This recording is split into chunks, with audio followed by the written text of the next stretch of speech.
Tell you the driving conditions are deteriorating quickly, and let me show you why. This is the service drive along 696. A short time ago, we saw our first truck go by with its blade down, and you can see where he's tried to move some of this slush that's been building within the last hour. Take a look at this sidewalk. You can see this is totally untreated, and if this were on the road, it'd be very treacherous. This is where the sleet is piled up, but take a look. We're topside above 696 and look down on the surface of the freeway, and you can see here as well where the slush has built up. This can be treacherous for driving, so keep the speeds down. Now, take a look earlier today as the sleet and the freezing rain was falling. This is a good close-up view during the day. We've actually seen 3 waves of the sleet coming through Metro Detroit. This can quickly turn to ice if it's below 32 degrees. The road crews have been trying to keep up as much as they can, working in waves, putting down salt and brine. And as I said, we saw our first blade clearing this roadway along here. We also saw some spin-out accidents earlier in the day, and this is before the sleet started to pile up. Some people doing the right thing, keeping their driving to a minimum this evening. And I would advise everybody to stay home today, so I'm going to do that, get some gas, go home, have some hot cocoa, and sit on the couch. There's an accident right over there off of Van Born and Beach Daily. Right. But And when you saw that, what did you think? I wanted to get out of the way and get out of the road.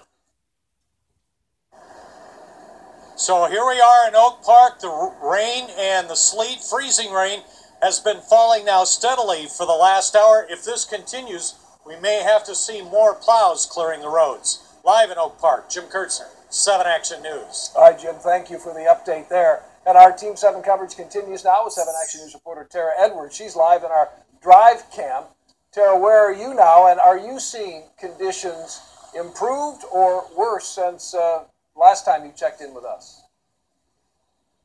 Dave, I will say worse. We're actually on Telegraph in Southfield, where this is the worst that we've seen, or at least Telegraph is the worst that we've seen all day. We've been driving through a wintry mix of snow, slush, and rain. Returning our camera right now, you can see the conditions on the road right now. This is a little bit clearer over here in Southfield than it was in Bloomfield.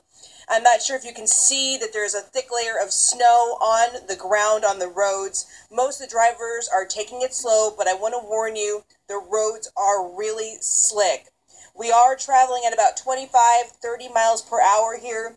We did see one salt truck out here on Telegraph, but again, the lanes are still very icy. And my photographer, Josh Bowerin, and I were slipping and sliding earlier today on Telegraph, so just be careful. This happened just within the hour, so give yourself extra time and be careful. Live in Southfield, Tara Edwards, 7 Action News. Tara, thank you. Tonight, those slippery conditions and icy roads have the full attention of the experts at MDOT, and we're not talking just salt truck drivers. 7 Action News reporter Simon Shaquette live downtown with an exclusive look inside their control center. Simon.